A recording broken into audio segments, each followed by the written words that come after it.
The banquet hall smelled like polished oak and regret, the kind that seeps into your bones after too many Thanksgivings where the turkey's overdone and the conversations skim the surface like oil on water. Crystal chandeliers dangled from the vaulted ceiling, casting fractured light over 500 faces. Veterans in crisp dress blues, their wives in pastel gowns that whispered of forgotten dances, politicians with shark smiles and agendas sharper than bayonets. This was Dad's night, the pinnacle of a career forged in the fires of Desert Storm and polished through endless congressional briefings. General Harlan Reeves, the unyielding pillar of the U.S. Army, retiring at 65 with more commendations than most men have regrets. I'd flown in from Seattle 2 days earlier, trading rain-slicked skyscrapers for the humid bite of a Virginia autumn. My life back home was a quiet rebellion. Blueprints for eco-friendly condos that challenged the status quo. Weekends hiking the Olympics with my boyfriend of 3 years, Marcus. He was the steady one, the guy who could talk me down from ledges with a bad joke and a kiss that tasted like home. But Marcus wasn't here. Family drama's your rodeo, babe, he'd said over FaceTime, his dimples flashing like a lifeline. Ride it out. I'll be waiting with takeout. Dad had insisted on the solo trip. No distractions, he'd barked over the phone, his voice gravelly from decades of chain-smoking camels in foxholes. I knew what he meant. Distractions like the rainbow pin I'd worn to my sister's wedding last year. The one that earned me a sidelong glare from Aunt Mildred and a terse, "not here" from him. Or the Christmas when I'd slipped and mentioned a date that wasn't with a woman, watching his jaw clench like a trap snapping shut. We'd danced around it for years, this unspoken chasm. Dad's generation didn't do out and proud. They did duty, honor, country. Words that papered over the cracks in their souls. Mom had died when I was 12, breast cancer stealing her laugh and leaving behind a house of ghosts and gun oil. Dad buried his grief in deployments, rising through the ranks while I learned to tie my own shoes and microwave Hot Pockets. By the time I hit puberty and realized boys made my pulse race in ways that textbooks didn't explain, he was already a colonel, too distant to notice the fear in my eyes. College at UVA had been my escape hatch. Charlottesville's liberal haze let me breathe, date a lacrosse player named Tyler who introduced me to smoky jazz bars and the ache of first love. But even then, calls home were scripted. Dating anyone? Yeah. Great girls in my lit class. Lies stacked like sandbags against the flood. Now here we were, father and son in a powder keg of a green room, the clock ticking down to his big speech. I'd arrived that morning, suit pressed, smile rehearsed. We'd shaken hands at the airport. Firm, military style, no hugs, and driven in silence to the hotel, the Potomac glittering mockingly outside the window. Jonathan. He'd started over lukewarm coffee in the lobby, his eyes avoiding mine like I was a classified file. This ceremony is not just about me. It's the army, the donors, the senators. You get it. I nodded, stirring sugar I didn't want. Proud of you, Dad. Always have been. He leaned in, voice dropping to that command timbre that could silence a briefing room. Good. Then you'll understand why I need you to tone it down. No mentions of your lifestyle. Smile for the cameras. Introduce me like the son I raised. The air thickened, the spoon clinking like a warning bell. Lifestyle. That's what he called it, as if loving men was a hobby I could shelve next to my drafting tools. My stomach twisted, bile rising. Dad. One night. He cut in, hand clamping my shoulder hard enough to bruise. For the legacy. Yours too. You want those big contracts in DC? This opens doors. Legacy. The word soured on my tongue. His legacy. A wall of trophies, a pension that bought silence, a son who'd learned to hide in plain sight. I thought of Marcus, his easy laugh echoing in our kitchen. The way he'd trace my scars, emotional ones, from childhood with fingers that healed more than words ever could. How do you explain that to a man who sees vulnerability as defeat? But I swallowed it, nodded. Okay, for you. His relief was palpable, a ghost of a smile cracking his granite face. That's my boy. We rode the elevator up in that fragile truce, the doors dinging like a countdown. In the green room, aides buzzed like bees, adjusting his lapels, handing him note cards scribbled with anecdotes from Fallujah. I stood aside, a prop in a play I hadn't auditioned for, my phone buzzing with a text from Marcus. Knock 'em dead, or at least don't puke. Love you. 2 words that could topple empires, but tonight they were contraband. The MC, a silver-haired major with a voice like warm bourbon, rapped the podium on stage. Ladies and gentlemen, honored guests, it is my distinct privilege to introduce the man who has defined valor for 4 decades, General Harlan Reeves. But first, a few words from his son, Jonathan. Showtime. Dad clapped my back. Too hard, always too hard, and pushed me toward the door. Make it shine, son. The hall swallowed me whole. Spotlights blinded. Applause thundered like artillery. I climbed the steps, legs leaden, gripping the podium as if it were the last buoy in a storm. Faces blurred into a sea of expectation. My sister Elena in the front row, her eyes wide with that mix of pride and pity. Uncle Ray, Dad's brother, nursing a scotch and a grudge from some long-ago slight. Rows of brass, their stares appraising me like fresh meat. I cleared my throat, the mic feedback screeching like a banshee. Good evening, everyone. Thank you for being here to celebrate a giant among men. My father, General Harlan Reeves. Polite claps. I launched into the script we'd rehearsed. Tales of Dad teaching me to ride a bike on base in Fort Bragg. His letters from Iraq that arrived smelling of sand and resolve. Safe stories, scrubbed clean. No mention of the nights I cried myself to sleep after Mom, or the way he'd bark, toughen up, instead of holding me. No shadows of the boy I'd become, the one who built bridges instead of blowing them up. As I wrapped up, to Dad, your courage isn't just in battles won, but in the quiet ones fought every day. A murmur rippled through the crowd. Heads turned. In the third row, a man stood. Not tall, but solid, like oak weathered by storms. Mid-30s, maybe, with hair the color of midnight and eyes that caught the light like flint sparking fire. He wasn't in uniform. Civilian suit, sharp but rumpled. A notebook clutched in one hand. A journalist? A ghost from Dad's past? The MC frowned from the wings, but the man ignored him, striding to the aisle mic with the confidence of someone who'd faced worse than awkward silences. Mr. Reeves, he said, voice steady, cutting through the hush like a knife through fog. Jonathan Reeves. May I? My heart hammered. Who the hell? Dad's face from backstage was thunder, aides whispering furiously.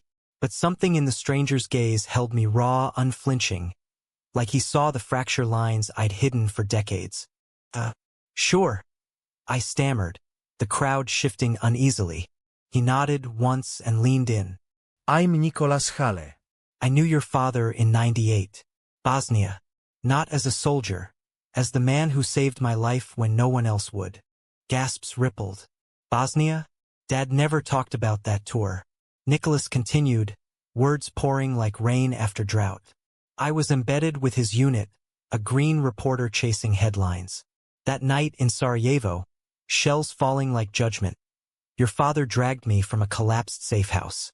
Didn't care that I was shaking, that I'd just come out to my editor over a satellite phone because I couldn't lie anymore. He patched my leg, handed me a cigarette, and said, Son, truth's the only bunker that holds. The hall froze. Elena's hand flew to her mouth. Dad's silhouette stiffened, a statue cracking. Nicholas turned to me, eyes locking like magnets. He taught me courage isn't hiding who you are. It's standing tall in the fire. And Jonathan, from what I've read, from what I see right now, you've got more of that than he ever gave you credit for. Silence thick as smoke. Then applause, tentative at first, building to a roar that shook the rafters. I stood there, chest heaving, the lie I'd swallowed dissolving like ash. Nicholas handed back the mic, our fingers brushing. A spark, electric, unspoken. Your turn to speak your truth, he whispered. And in that moment, as Dad took the stage with a nod that might have been pride or pain, I knew the ceremony had just become something bigger. The unmaking of walls, the mending of a lifetime's fractures. The aftermath hit like the recoil from a .50 cal. Deafening, disorienting, leaving you tasting gunpowder long after the shot.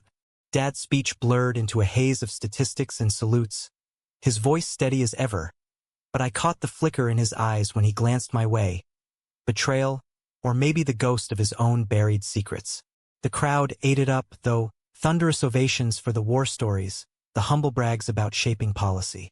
By the time he pinned his final medal and stepped down to hugs from the brass, the stranger's words had woven into the fabric of the night, an undercurrent pulling at the seams. Elena found me first, weaving through the throng with her heels clicking like Morse code. "John, what the hell was that?" Her face was a storm, worry lines etching deeper around her eyes, the same hazel as Mom's. At 38, she was the family anchor, married to an accountant named Tom who balanced books and barbecues with equal aplomb. Their 2 kids, my niece and nephew, were back in Ohio, oblivious to the Reeves family fault lines. "I have no idea," I admitted, scanning the crowd for Nicholas. He'd vanished into the sea of suits like smoke, leaving only the echo of his voice and that fleeting touch. "Who even is he?" She squeezed my arm, voice low. "Some reporter, I think." Dad's face. "God, John, I've never seen him that exposed." Exposed. The word hung, heavy with implication. Elena knew about me, had since college when I'd confessed over cheap Merlot during her visit. She'd hugged me then, fierce and unyielding. "You're my brother. End of story." But Dad? That was a bridge we'd both tiptoed around, dynamite strapped to the pilings. "Go mingle," she urged, nudging me toward the cocktail hour. "I'll run interference with the ants." The reception spilled into the adjoining ballroom, a glittering sprawl of high-top tables and ice sculptures melting under heat lamps. Waiters circulated with trays of shrimp cocktail and single malt scotches, the air buzzing with toasts and backslaps. I grabbed a gin and tonic, the lime wedge bobbing like a distress signal, and pasted on my architect's smile, the one that closed deals on impossible builds. Uncle Ray cornered me by the dessert bar, his breath a fog of bourbon. "Heard your little speech, nephew. Solid. But that fella piping up? Stirring the pot." Ray was Dad's older brother, a Vietnam vet who'd washed out of the service after a Purple Heart and too many nightmares. He ran a bait shop in Florida now, spinning yarns that blurred fact and fiction. His eyes, bloodshot and shrewd, pinned me. "Your old man don't talk Bosnia much. Shell shock, maybe, or something else."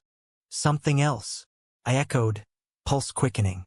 Ray shrugged, popping a petit four like it was shrapnel. "Men keep secrets in war. Women too. Ask him sometime, if he don't bite your head off." I filed it away, the gin warming my veins as I drifted toward the edges of the room. That's when I saw him again. Nicholas, leaning against a pillar near the French doors, nursing a beer and scribbling in that notebook. Up close he was arresting, not model handsome, but the kind that grows on you. Strong jaw shadowed with stubble laugh lines framing eyes the color of a Pacific squall. His suit was off the rack but fit like it was tailored for rebellion. Tie loosened just enough to hint at the man beneath the armor. He looked up as I approached, a half-smile tugging his lips. "Mr. Reeves, hope I didn't steal your thunder." "Jonathan," I corrected, extending a hand. His grip was firm, calloused, writer's hands, maybe, or from something rougher. "And you saved it, actually. That was bold." Nicholas Hale. He released my hand slowly, like he was memorizing the feel. "Freelance these days. War correspondent turned podcaster. Echoes of Valor. You might have heard it. Digging into untold stories from the ranks." I hadn't, but it fit. The quiet intensity, the way he scanned rooms like they were minefields. "Bosnia, 98.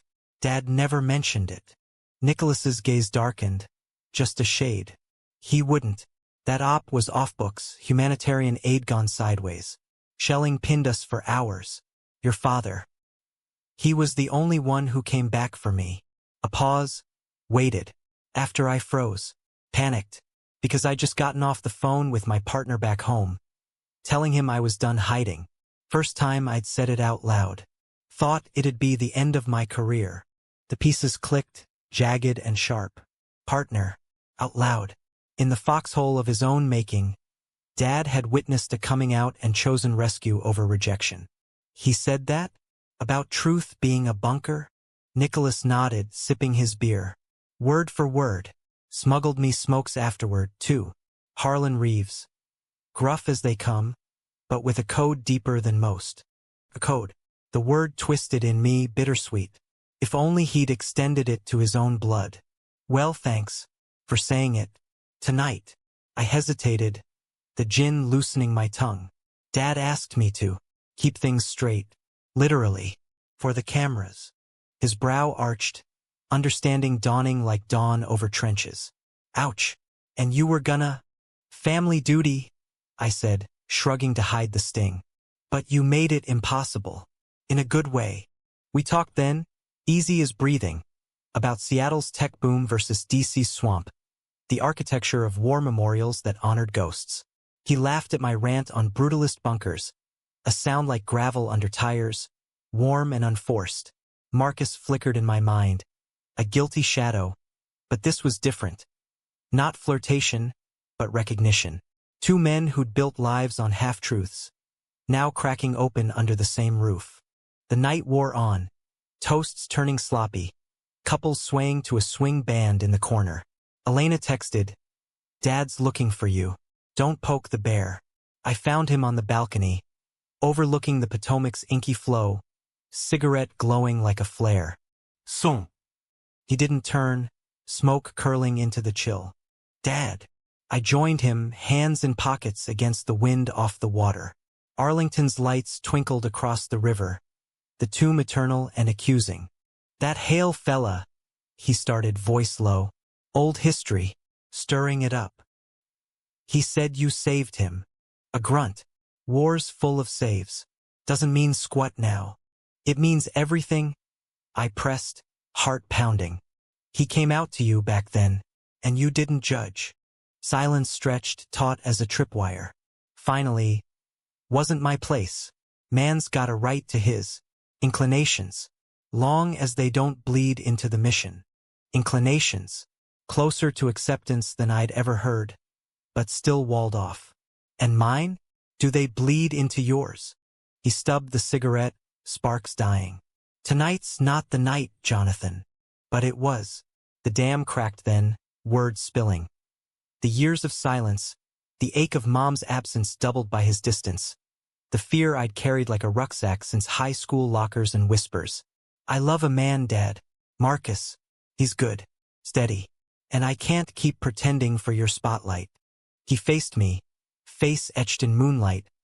Older, wearier than the podium hero. I know. The admission landed soft, shattering. Since Elena's wedding, the pin. Figured it out. You knew. Betrayal bloomed, hot and raw. Didn't want to believe it at first. Reeves men. We build, we protect. But seeing you up there tonight, choking on my script. He trailed off, hand on the railing. Prou, son. Even if I suck at showing it. We stood there, the river murmuring below, a fragile bridge forming over the chasm. No hugs, not yet, but a nod mutual, like saluting a worthy adversary turned ally. Inside, Nicholas caught my eye across the room, raising his glass. To truths, it said, to bunkers that hold. As the band struck up Stars and Stripes, I wondered if this was the hook or the line, and if I'd have the guts for the sinker. Dawn broke over DC like a reluctant recruit, gray light seeping through the hotel curtains and painting the room in shades of yesterday's regrets. I woke tangled in sheets that smelled of starch and scotch, head throbbing from one too many toasts. The balcony confession lingered, a half-healed bruise. Dad's I know echoing like distant thunder, promising rain but delivering only mist. We'd parted with a handshake, him retreating to his suite with a gruff, "Get some rest, son." Me drifting back to the bar where Nicholas held court with a cluster of old vets, trading stories that blurred into laughter. I'd nursed a final drink, eavesdropping as he drew out tales of lost buddies and near misses, his questions gentle scalpels peeling back scar tissue. By midnight, the crowd thinned, and he'd walked me to the elevator, that half-smile lingering. Breakfast tomorrow? If you're not flying out. Seattle can wait a day, I'd said, surprising myself. Marcus's text lit my phone as the doors closed. How'd it go? Miss you. Guilt twisted, but so did curiosity. A pull toward the stranger who'd upended my world in 60 seconds flat. Now, morning coffee steamed on the nightstand, black and bitter as unresolved endings. I scrolled emails, blueprints needing tweaks, a client chasing permits, but my mind replayed Nicholas's voice, the way it cracked on truth's the only bunker. What else had Dad buried in Bosnia? And why did unearthing it feel like digging my own grave? A knock rattled the door. Elena, bearing croissants and crisis. Up and at Big Brother. Dad's on a warpath, wants a family brunch before you bolt. And he's chatty. About Hale. Chatty? Dad? I groaned, rubbing sleep from my eyes. What did you learn? She flopped onto the bed, flaking pastry crumbs everywhere. Overheard him on the phone at dawn, calling some old CO, grumbling about ghosts from Sarajevo. Sounds like Nicholas hit a nerve. A big one. We pieced it together over bites. Bosnia 98, a NATO clusterfuck where aid convoys turned into ambushes. Dad's unit, elite engineers bridging rivers under fire, had pulled strings to evac civilians, including a cluster of LGBTQ plus activists smuggling docs out of the war zone. Nicholas, fresh-faced in bed, had been their chronicler, his dispatches censored back home but whispered in queer circles. He outed himself mid-crisis, Elena speculated, eyes wide, and Dad covered for him. Maybe more. More. The word dangled, tantalizing. By 10, we piled into Dad's rental. A gleaming black Escalade that screamed taxpayer dollars, heading to a Georgetown bistro with checkered cloths and mimosas that masked the tension. Dad drove, knuckles white on the wheel, radio tuned to NPR's drone on trade deals. Elena chattered about the kids' soccer triumphs, a buffer against the minefield. The bistro hummed with Sunday brunchers, power couples dissecting headlines, families herding toddlers. We claimed a corner booth, sunlight slanting through leaded glass like interrogation lamps. Dad ordered eggs Benedict, no hollandaise, too rich, and fixed me with that stare, the one that peeled Lieutenant's bear. About last night, he started, fork poised like a bayonet. Hale. He's got a nose for trouble. Always did. You saved his life, I said, direct as a blueprint line. Why's that trouble? Elena held her breath, mimosa midway to lips. Dad's jaw worked, a muscle ticking. Saved a lot of lives that tour. Doesn't make us pen pals. But it makes you human, she chimed, bold as brass. Come on, Harlan. Bill. Jonathan's flying out tomorrow. Give us the director's cut. He sighed, a sound like deflating armor, and leaned back. The story unfolded in fits. Sarajevo's siege, winter 98, when the city was a chessboard of snipers and starvation. His unit tasked with fortifying a hospital, but intel led to a side-op, ferrying out a dozen souls the regime marked for erasure. Gay men, trans refugees, anyone the war machine deemed expendable. Nicholas, embedded with a rogue wire service, tagged along, camera-clicking secrets. Shell hit the convoy, Dad said, voice flat as newsreels. Collapsed the lead truck. I dug him out. Him and a kid, barely 18, clutching a photo of his boyfriend like a talisman. Pause, eyes distant. Pulled strings to get M on a bird to Germany. Falsified manifests. Risked my bars. My throat tightened. For them. Because? He met my gaze, unflinching. Because war strips you bare. Shows you what's worth the fight. That kid? Reminded me of you. Scared, but fierce. Wouldn't let go of who he loved.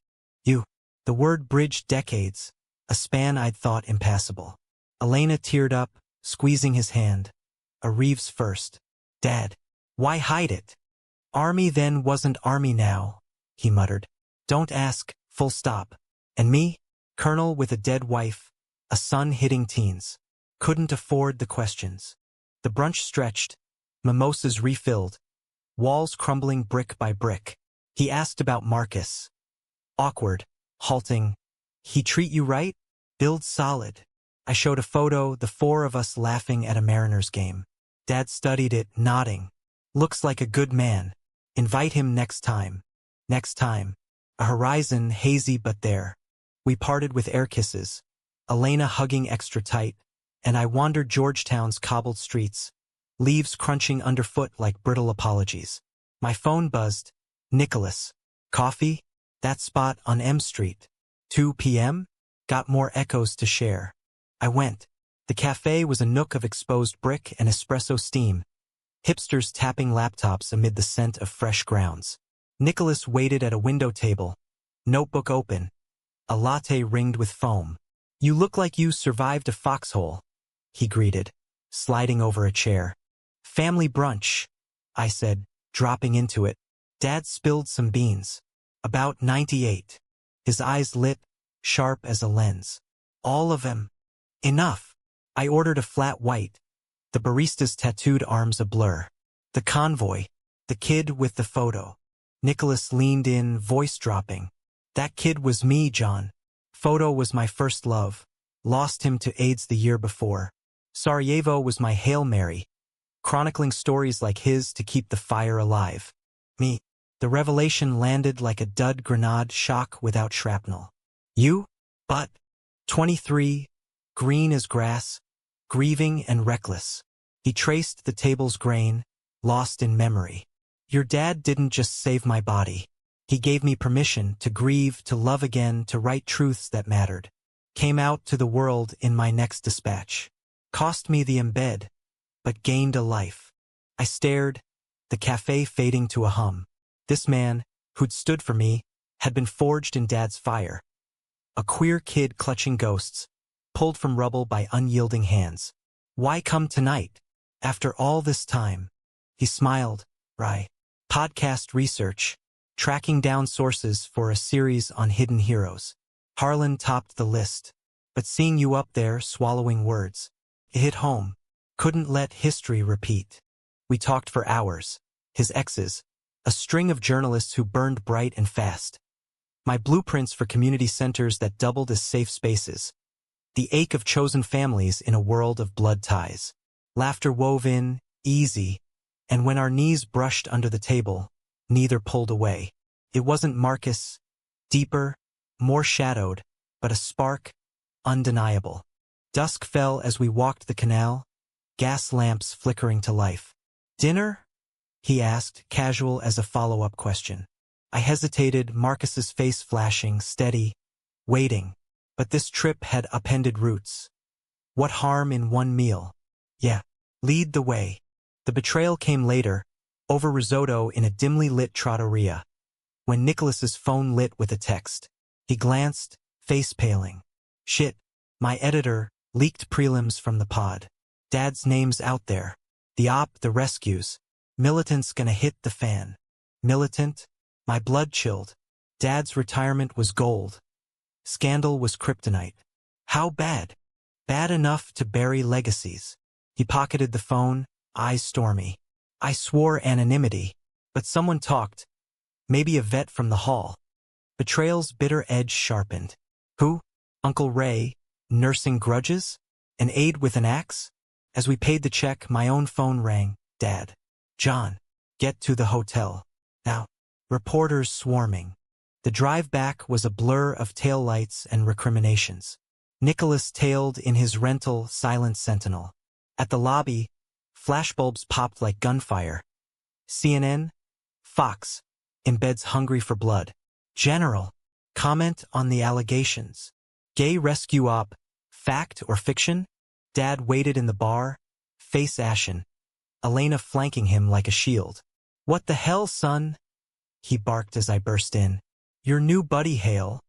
This his doing? No. I started, but Nicholas entered then, drawing glares like moths to flame. General. He nodded, unflappable. Not my leak, but I'll fix it.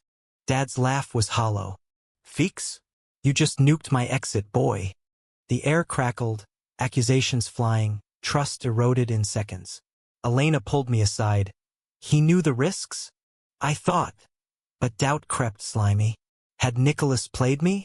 Used the son to bait the father? As security herded us to suites, Nicholas caught my arm in the hall. John, wait. It's not. Save it. I snapped, the spark doused in ice. You've got your story. Congratulations. The door clicked shut, locking out the world, and the man who'd cracked it open. Alone. I sank onto the bed, Marcus's voicemail beeping. Call me. Sounds rough. Tears came then, hot and unbidden. For the bridge half-built, now splintered.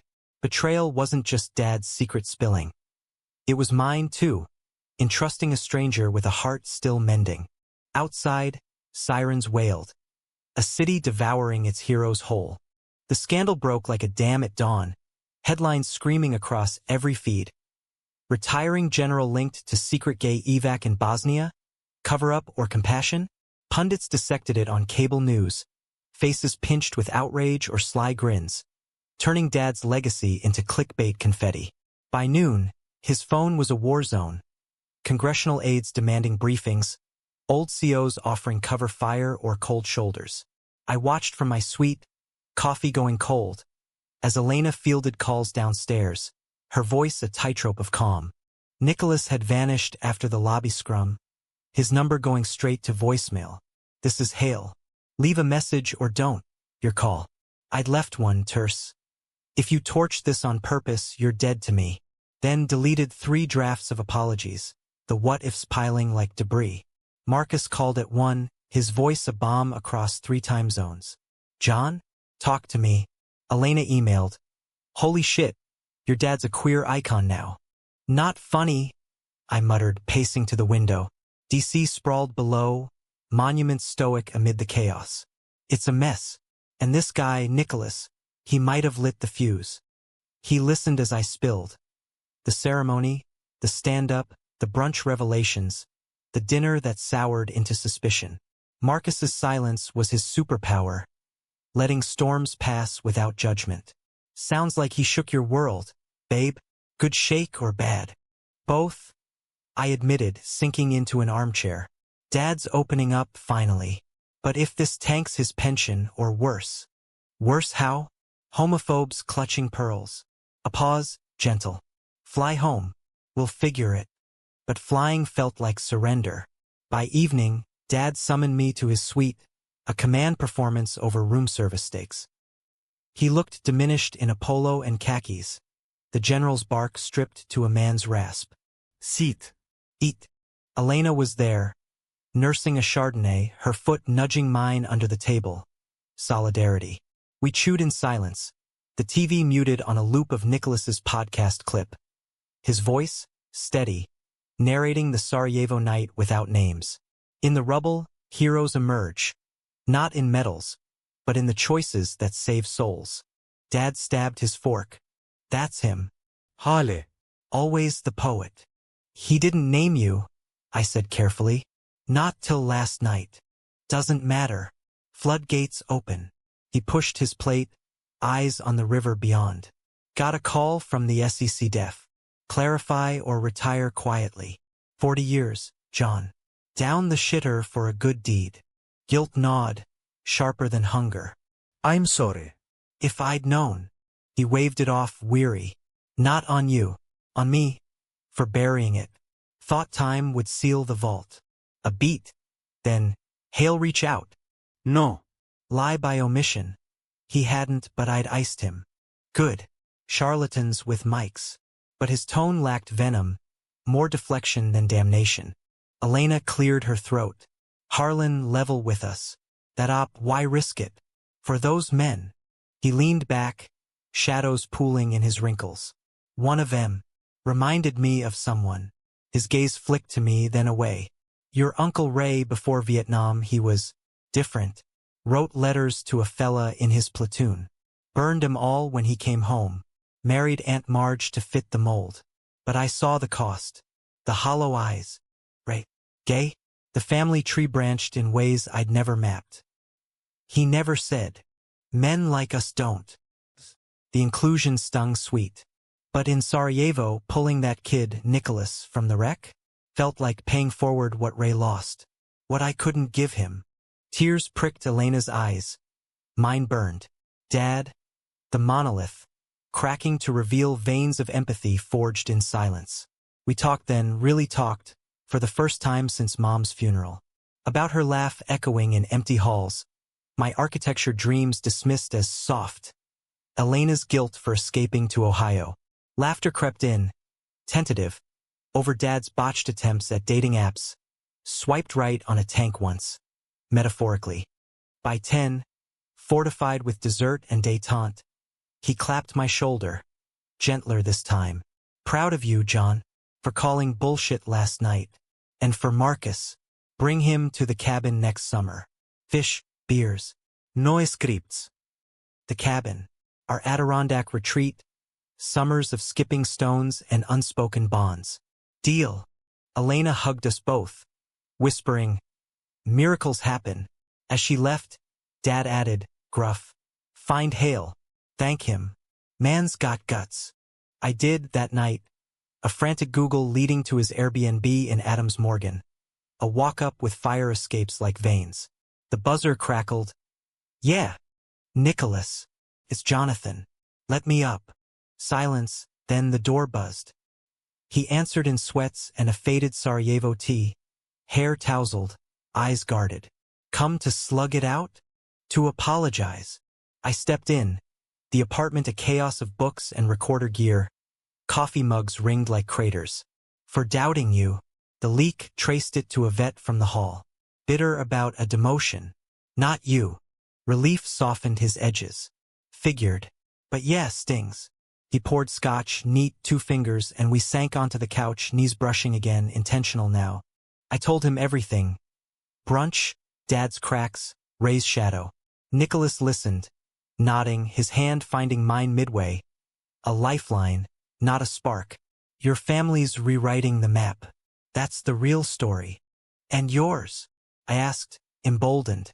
After 98? He squeezed my hand. Boonste round en bed, Afghanistan, Ukraine. Lost partners to the grind. Now, podcasting truths from a desk. Safer, but lonelier. Lonelier. The word mirrored mine. Marcus a continent away. Steady but static.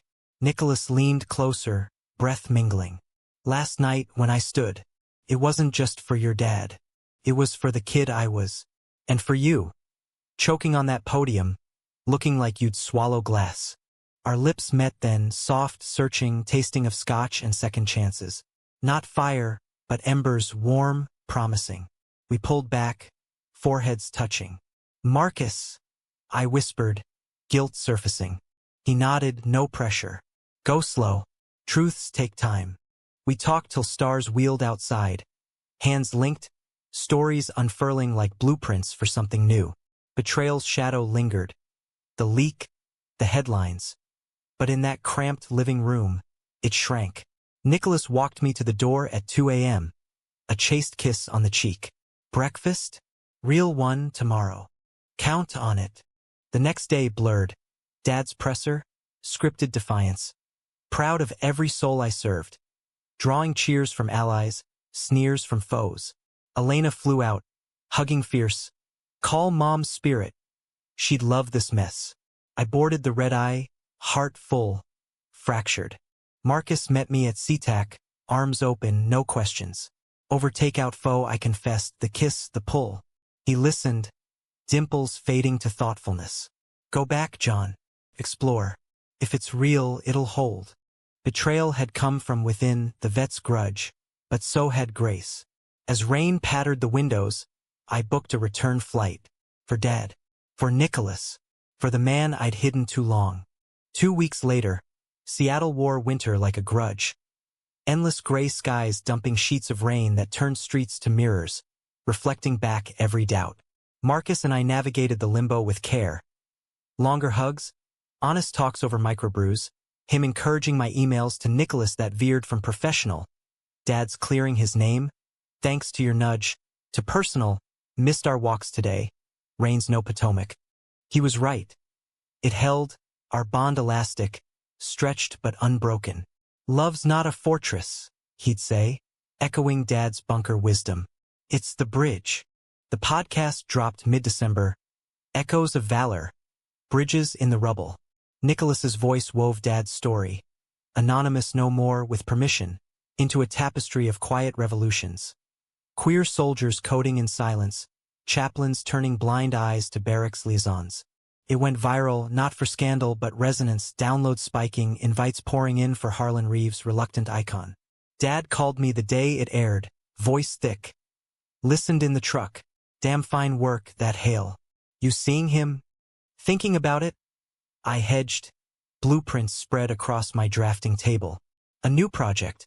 A community center in Capitol Hill, with spaces for support groups, rainbow arches framing doors that opened wide. Think harder, he grunted. Life's too short for half measures. Learned that the hard way. Christmas came wrapped in tinsel and tentative peace. Elena hosted in Ohio, the house aglow with lights that chased shadows from corners. Dad arrived solo, duffel-packed light. No medals, just a bottle of Maker's Mark and a dog-eared copy of The Things They Carried. O'Brien's truths underlined in pencil. Ray was there too, flown in from the Keys, his bait shop tan clashing with the snow. Over eggnog, the brothers thawed. A clapped shoulder, a shared cigar on the porch, whispers of letters burned and loves lost. Should have told you, Harl, Ray muttered. Water under. Bridges hold, Dad replied, clapping his back. It was absolution, rough-hewn. The kids adored Grandpa's war tales, sanitized, of course, and I caught Elena's eye across the turkey. Her nod saying it all. We're okay. That night, after carols and cocoa, Dad pulled me aside in the den, fire crackling like confessions. Wrote you something. He handed an envelope, sealed with wax like old dispatches. Inside, letters. Not burned, but hidden, Ray's, from Nam, scrawled with longing for a corporal named Ellis. And one from Dad, unsent, to Mom. Raw grief, fears of raising me alone. A prayer I'd grow strong without breaking. For you, he said. Build on it. I hugged him then, fierce, unmilitary. He stiffened, then softened, arms wrapping back. Love you, Dad. Back at ya, son. New Year's Eve. I flew to D.C., Marcus's blessing in my pocket. Go build your bridge. Nicholas met me at Reagan, scarf loose against the chill, eyes crinkling. Happy almost New Year. We drove to the Lincoln Memorial, steps slick with frost, the reflecting pool a silver scar under moon glow. Tourists milled, but we found a bench, breath fogging as we talked. Futures, fears. The podcast's ripple turning Dad into a speaker at Pride events, his gravel voice thundering acceptance. He's owning it, Nicholas said, hand in mine. Like you. The kiss that followed was inevitable. Deep, anchoring. The city lights blurring to stars. No rush, no rubble. Just two men, scarred and steady, choosing each other. We spent the night at his place, tangled in talks and touches that healed more than hurt. Intimate but chaste souls sinking before bodies. Spring bloomed with blueprints realized. The center's groundbreaking, Dad wielding the shovel in fatigues faded soft. Marcus at my side shaking his hand. Heard a lot, Marcus said, grin easy. Welcome to the family. Nicholas arrived late, recorder slung like a talisman, capturing speeches that echoed his pod. After, over beers at a dive, the four of us toasted, to bunkers that hold bridges that span. Betrayal's echo faded to a whisper. The leak a catalyst, not a curse, forcing truths into light. Dad retired fully that summer, to the cabin with Ray, fishing rods and forgiveness. Elena sent photos, brothers laughing, lines taught with trout. I split time now, Seattle for Marcus's steadiness, DC for Nicholas's fire. Love, it turns out, isn't singular. It's a network resilient as rebar in concrete. On my last visit, Dad pinned a pin to my lapel. Not rainbow, but a simple bridge. For the spans we build. As I trace its lines, I think of that ceremony. The lie asked the stranger who stood. In the end, it wasn't hiding that broke us. It was the standing. And in standing, we found home. Not in walls, but in the wide open spaces between. Humanity's not in the battles won, but the loves we salvage from the wreck. And damn if that doesn't make all the difference.